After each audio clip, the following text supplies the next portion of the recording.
Nneka was a tall, stern woman with a permanent frown on her face. She did not like Ugoma and never had. She blamed Ugoma for her son's death and was very mean to her.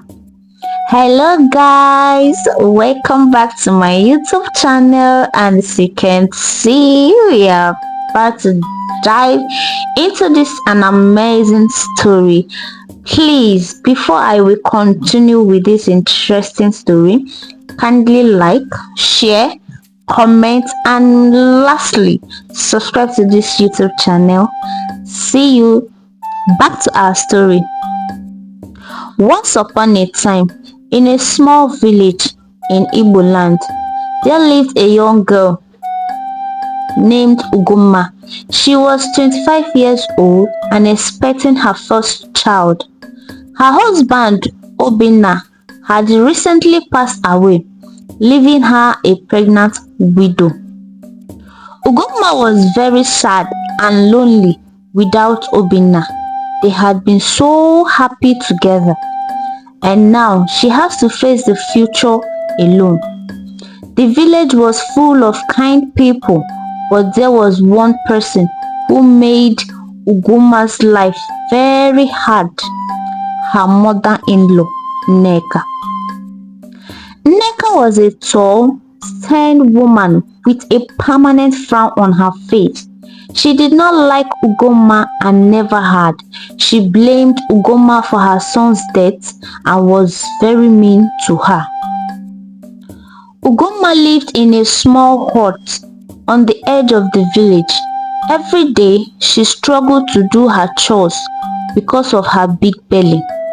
Fetching water, cooking and cleaning were not easy tasks for a pregnant woman. One morning, Ugoma was fetching water from the stream when Nneka approached her. "Why are you so lazy?" Nneka shouted. "You are lazy. My son will still be alive if you were a better wife." Ugoma's eyes filled with tears. She wanted to defend herself, but she knew it would only make things worse. She quietly finished filling her water pot and walked back to her hut. Inside her hut, Ugoma sat down and cried. She missed Obinna so much. She wished he were there to protect her from Nneka's cruelty. As she cried, she felt a gentle kick from her belly. It gave her a small spark of hope. Ugoma knew she had to be strong for her baby. She decided she would not let Nneka's harsh words get to her. She would work hard and provide that she could take care of herself and her child. The next day, Ugoma woke up early. She went to the farm to tend to the crops Obinna had planted. She wanted to make sure they would have enough food. Nneka saw her walking and frowned. "Do you think you can do everything?" asked Nneka, sneered. "You are just a weak woman. You will fail without Obinna." Ugoma ignored her, keeping walking. She knew she had to stay strong. One afternoon, while Ugoma was resting, a group of village women came to visit her. They heard her about how Nneka was treating her and wanted to help.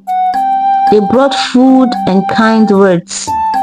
"Ugoma, you are not alone," one of them said. "We are here for you. If you need anything, just let us know." Ugoma felt grateful and a little lonely. Despite Nneka's meanness, Ugoma managed to take care of herself and her baby. She kept the hut clean, cooked meals, and made sure to rest when she needed to. The baby's kicks reminded her that she had a reason to keep going. One day, as Ugoma was cooking, she felt a sharp pain in her belly. She knew it was time for her baby to be born. She called out for help, and the village women came running. Nneka stood at the doorway, her arms crossed. "You can't even give birth without causing trouble," she muttered. The women ignored her and focused on helping Ugoma. After several hours, Ugoma gave birth to a healthy baby boy. She named him Chima, which means God knows. Holding Chima in her arms, Ugoma felt a surge of love and joy. The village women celebrated the birth of Chima. They sang songs and danced around the hut. Even Nneka couldn't help but smile a little at the sight of her grandson. Despite her happiness, Ugoma knew that her struggles were not over. Nneka continued to be mean and demanding. She would complain about everything Ugoma did. One evening, Nneka burst into Ugoma's hut. "This food is terrible," she shouted. "You can't even cook properly." Ugoma took a deep breath and tried to stay calm.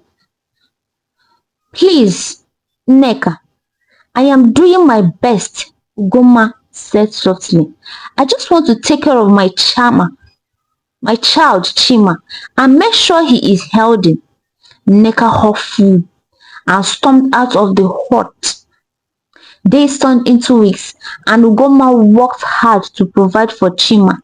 She sold vegetables at the market and made sure Chima had everything he needed. The village women continued to support her. One day, while Ugoma was at the market, she overheard some women talking about a festival that was coming up. It was a time for celebration and community. Ugoma decided she would attend despite her worries about Nneka.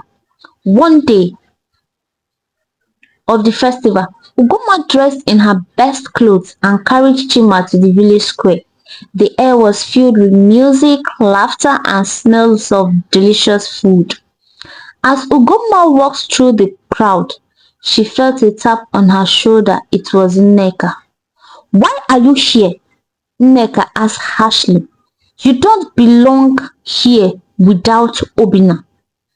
Ugoma felt heart sink, but she stood tall. "I am here to celebrate with my son and my community," she said firmly. "Obina would want us to be happy." Nneka glanced at her but said nothing. Ugoma walked away, feeling a small victory. She enjoyed the festival with Chima, dancing and laughing with the other villagers. That night, as Ugoma put Chima to bed, she thought about how far she had come. She had faced many challenges, but she had not given up. She was determined to give Chima a happy life. The next morning, Ugoma was tending to her garden when she heard a loud crash. She ran to see what had happened and found Nneka on the ground, clutching her leg in pain. Despite everything, Ugoma's heart softened. She helped Nneka up and took her back to her hut. "Let me help you," Ugoma said gently. Nneka looked surprised but nodded. As Ugoma cared for Nneka, the old woman began to soften. She saw how kind and strong Ugoma was, despite all she had been through. Slowly, Nneka's heart changed and she began to treat Ugoma with respect. Ugoma continued to work hard and take care of Chima. With Nneka's change of heart, like life became a bit easier. Ugoma felt hopeful for the future and grateful for the support of her community. Hello guys, I hope you enjoyed this story and I hope to see you next on my next video. Thank you and please don't forget to subscribe to this to this YouTube channel. It helps us a lot. It helps us a lot. It helps us to go a very long way. Believe me guys, it's just free. Just subscribe. Subscribe. Oton Shikina. Bye.